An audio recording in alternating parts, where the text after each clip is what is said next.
Hello and welcome back. Today's topic? Leading collaboratively. 3 sections we want to talk to you all about today. We want to talk about you and God, you and your team, and you and your network.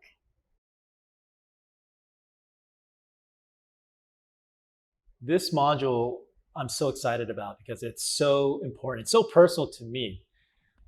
I don't know if many of you realize, but what we are trying to do, what all of us are trying to do in starting up new worshiping communities is an incredibly important, but can be a very exhausting endeavor.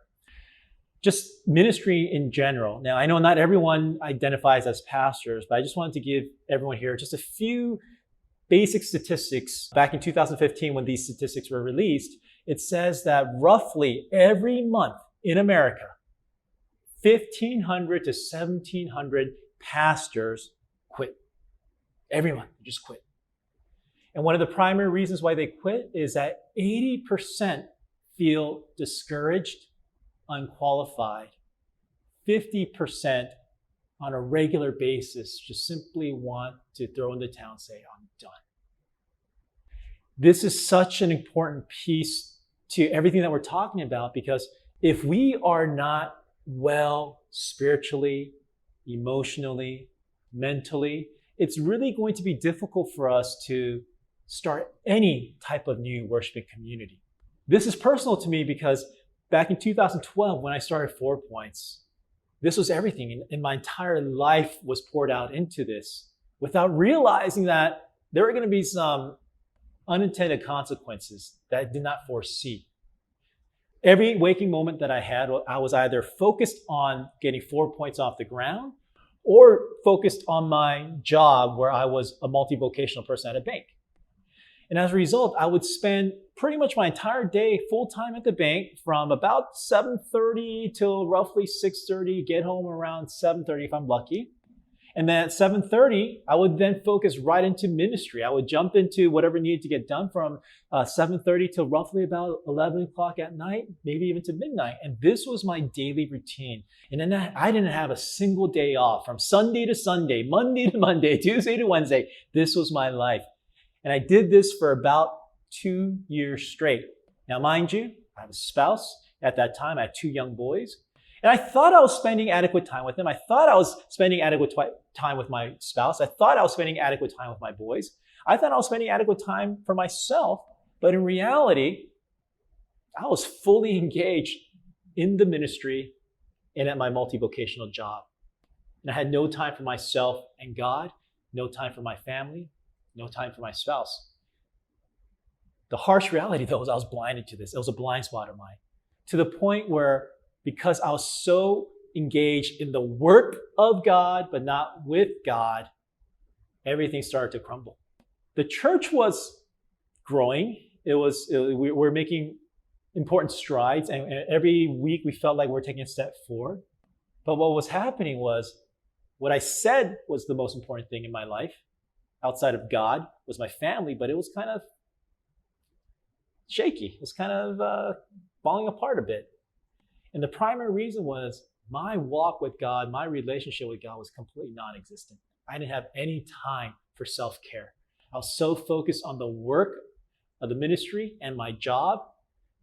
I neglected God. I neglected my family. Ultimately, I neglected myself, to the point where my wife and I, we had to take a pause, and we simply had to face a true reality and say, we can't do this like this, the same anymore. Otherwise, everything is going to fall apart. So the only place where I thought I could find some grace was the community that I was leading. And mind you, this was a small startup at that time, just a couple years old. We only had about 70 people. But I told my leadership and my team and said, I need some grace. I need a moment to just spend some time with myself and God, with my wife and my family. And I need to take a short sabbatical. And it was an indefinite leave. I didn't know exactly how long it was going to be. It ended up being 3 months.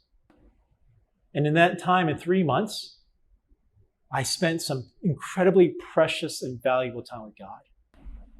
And in so doing, it also enabled me to spend some incredible, valuable, precious time with my family. And it brought restoration. It brought healing to my soul, to myself, because I was spending time with God. But then it brought healing and restoration to the family. And I went back to 4 Points roughly 3 months later. And this is the stark reality. When I did go back, the fledgling ministry of about 70 people at that time, I was left with only about 20, 25 people. But I look back at the beginning point of this church and look at that as an incredible foundational moment, because if I did not change, if I did not take a moment to have time with God, if I did not take that sabbatical, none of this would be here today. And in reality, perhaps my family, as I know it, wouldn't be here today.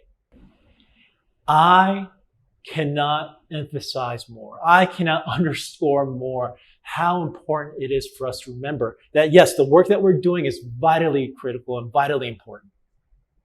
But what is even more important is our collaboration with God, our relationship with God, our daily commune with God. And for me, that moment in my life became a seminal moment where everything changed. Everything changed. Where I spend intentional time with God now. Every Monday I use as my Sabbath. I go and try to do things that I enjoy. One of my favorite things to do, which I can't do currently as we're filming this, is to just go to a local coffee shop and read a book. But when that time comes, I look forward to it. So what I do now is I just take a moment in my home office and I just read. I spend a day to myself. I cannot underscore how important it is that we find time with God. If you are withering within, then the church or the worshiping community that we're trying to build, I'm not sure if that's going to be very sustainable. And I'm not sure if that's going to be able to accomplish the purpose that you originally set out to do. So yes, this topic is vitally personal to me. And this first section here of you and God, collaborating with you and God, I cannot emphasize that more. This is a deeply personal topic for all of us.